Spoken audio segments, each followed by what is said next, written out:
Alright folks, before we get into this Rangers podcaster that's figured out the cheat code for the game, here's Derek McInnes and the Larkhall Royal Infirmary with an update on Walter Mitty. Afraid he's going to be out for a while, Derek. At least 2 or 3 different managers, I'd say. You'll be long gone by the time he's recovered.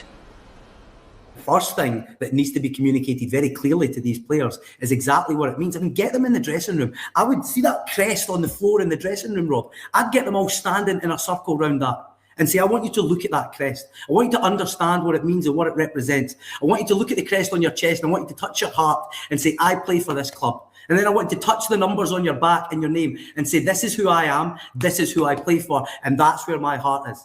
That's what we need. We need some sort of connection with these players in this. Right, Rangers fans apparently have a brand new master plan for stopping Celtic from winning the league. And honestly, I don't know whether to laugh, cry or check if this was recorded during a team building exercise at a corporate away day.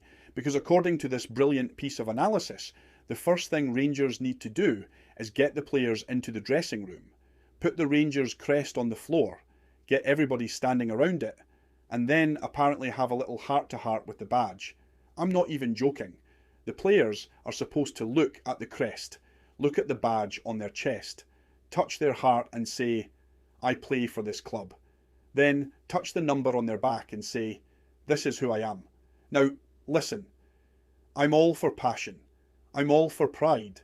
I'm all for players understanding what it means to represent their club.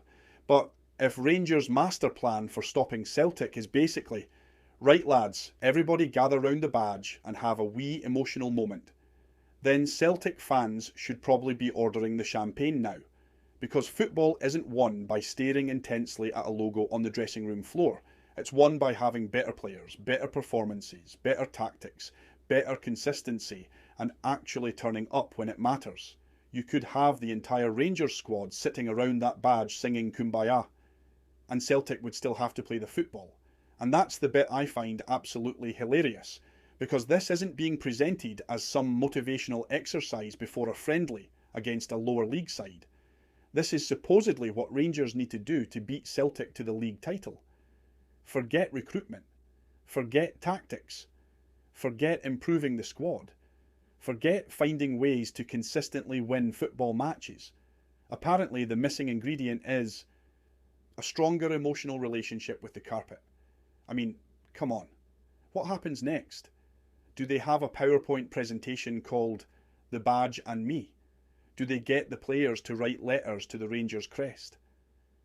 Dear Badge, I've been thinking a lot about us lately.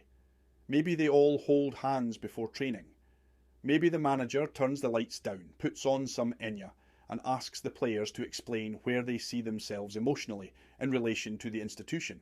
This is getting ridiculous. And here's the uncomfortable truth for Rangers fans. If your players need a motivational seminar to understand that they're playing for Rangers, you've got a much bigger problem than Celtic, because professional footballers should already understand what they're being paid to do. They're not discovering the club for the first time. They're not tourists who accidentally wandered into Ibrox. They know exactly what shirt they're wearing. They know exactly what badge is on their chest. The question isn't whether they can emotionally connect with the crest.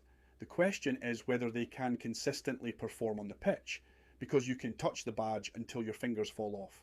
You can stare into the Rangers crest like you're trying to unlock the secrets of the universe. But when the referee blows the whistle, the badge isn't making the tackle. The badge isn't scoring the goal. The badge isn't defending a corner. And the badge certainly isn't stopping Celtic from winning football matches. That's the reality. And this is where the whole thing becomes unintentionally hilarious. Because Rangers fans are effectively being told, don't worry about the football. The problem is spiritual. Maybe that's it.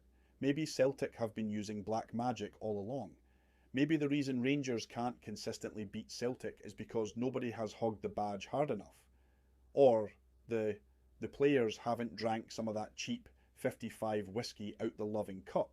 Or maybe the full team just needs a weekend away fishing with Gaza and Raoul Moat.